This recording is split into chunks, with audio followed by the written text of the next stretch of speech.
पाकिस्तान तहरीक इंसाफ के जो सीनियर अरकान हैं वो मुसलसल दावा कर रहे हैं कि उनके लिए सिचुएशन अभी मुश्किल ज़रूर है, लेकिन आने वाले दिनों में साजगार हो जाएगी। और दिसंबर तक तो वो इतनी आइडियल सिचुएशन बताते हैं कि उनका दावा ये है कि हम हुकूमत बनाने की पोजीशन में होंगे, हमारे पास इतने नंबर्स आ जाएंगे, इमरान खान वज़ीर आज़म होंगे, हमारे पास अददी अक्सरियत आ जाएगी, ट्रिब्यूनल्स हमारे हक़ में फ़ैसला कर देंगे।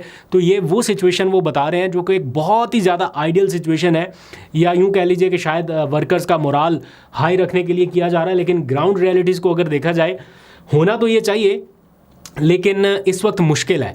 ये जो सिग्नल्स इधर उधर भेजे जा रहे हैं, थोड़े पॉजिटिव सिग्नल्स आ रहे हैं, बड़ा ज़रूरी है कि उन सिग्नल्स का जवाब भी मुस्बत तरीके से आए, लेकिन अभी तक कोई उस तरह से जवाब देखा नहीं गया या महसूस नहीं किया गया।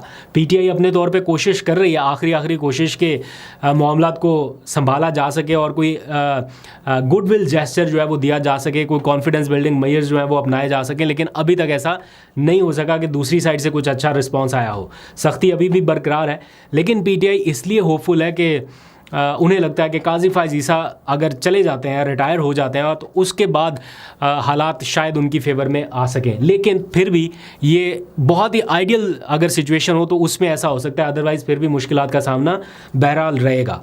अब आ जाइए ज़रा थोड़े से लोअर कोर्ट्स के अदालती मामलात के हवाले से। रऊफ़ हसन का आपको पता है 2 रोज़ा जिस्मानी रिमांड दे दिया गया, साथ में बाकी लोगों का भी। तो वो आज भी हम तस्वीर देख रहे हैं, टाइमलाइन से गुजर रही हैं, ऐसे ऐसे लोगों का जिस्मानी रिमांड दिया गया, या ऐसे ऐसे लोग हैं बेचारे जिनका कोई ताल्लुक़ नहीं है। मतलब हायर क्लास में से तो ठीक है, लोगों के ऊपर मुश्किल वक्त आ जाते हैं, जब इस लेवल का आपका कन्फ्रंटेशन हो तो ये होता है और नहीं होना चाहिए, लेकिन अनफॉर्चुनेटली एक टाइमलाइन रही है कि ये हो रहा है। लेकिन बिल्कुल ऐसे वर्कर्स किस्म के लोग जिनका दूर दूर तक इन मामलात से कोई लेना देना नहीं है, जो चंद हज़ार रुपए की नौकरी करते हैं, उन लोगों के लिए भी मुश्किल सूरत हाल बना दी गई, या उनके लिए भी मुश्किल इस वक्त लम्हात है। तो वो देख के थोड़ा सा वो हो रहा था कि यार इन लोगों को कम से कम इस तरह से हथकड़ियाँ नहीं लगनी चाहिए, या इन लोगों को जो अपने बच्चों के लिए 2 वक्त की रोटी का इंतज़ाम करने के लिए कहीं पर नौकरी करें, फॉर एग्ज़ाम्पल कोई स्वीपर है, कोई किचन में काम कर रहा है, कोई रिसेप्शन पर बैठा हुआ है, उसका क्या लेना देना इन मामलात से, बट स्टिल वो भी नरगे में आए हुए हैं। अल्लाह करे उनकी मुश्किलात हल हों। और फिर एक बहुत ही इंपॉर्टेंट मामला है जिसके ऊपर मैं स्टार्ट में बात करना चाह रहा था, भूल गया, वो है पॉलिटिक्स में ख़वातीन के ऊपर इस वक्त जो एक सिचुएशन जिसका उन्हें सामना है, मतलब वो किसी भी पॉलिटिकल पार्टी की हों।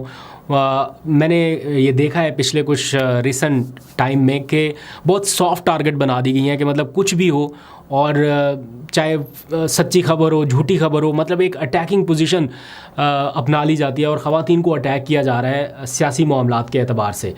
तो मुझे ऐसा लगता है कि ये थोड़ा सा अनफेयर हो जाता है। मतलब आपको नहीं पता कि उन ख़वातीन की फैमिलीज़ किस तरह सफ़र कर रही हैं या क्या हो रहा है, बस आप एक कमेंट, आपसे मुराद जनरल लोग जो हैं बिलो द बेल्ट जो जाके कमेंट्स करते हैं, या बिलो द बेल्ट जाके जो हिट करते हैं, तो उससे एक अनरेस्ट जो है वो पैदा होता है इस पूरे सोशल मीडिया के सफ़ायर में। अगर आप देखें तो वो थोड़ी सी सिचुएशन मेरा ख्याल है काउंटर करने की ज़रूरत है। मतलब ज़रूरी नहीं है कि आपने किसी को गालियां दे के बताना है कि ये वाला शख्स अच्छा है, अगर ये अच्छा है तो ये बुरा है तो इसलिए इसको गालियां देनी है, ऐसा नहीं है।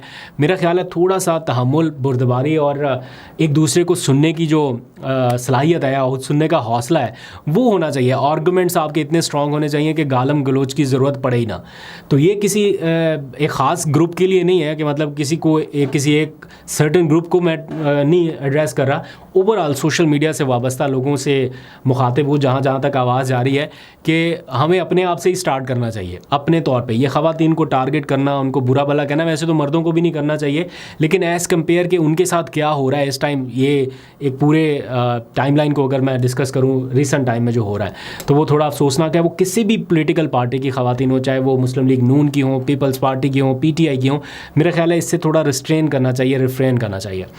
आप लोगों की राय ज़रूर चाहूँगा, अपना फीडबैक दीजिए। अगर आप चाहें तो इख्तलाफ ज़रूर कर सकें। आई नो कि बहुत सारे लोग कहेंगे कि फ़लाँ जमात के लोग जो हैं वो इस तरह करते हैं तो बदले में ये करना पड़ता है। मैं कहता हूँ आप कोशिश तो कीजिए, बदले में अच्छा रिस्पॉन्स देने की कोशिश कीजिए। ये बुरा भला लोग कहने वाले, थोड़ा बुरे कमेंट्स करने वाले हर जगह पे ही होते हैं, इग्नोर करके आगे बढ़ जाइए, क्या जाता है, कोशिश तो कीजिए।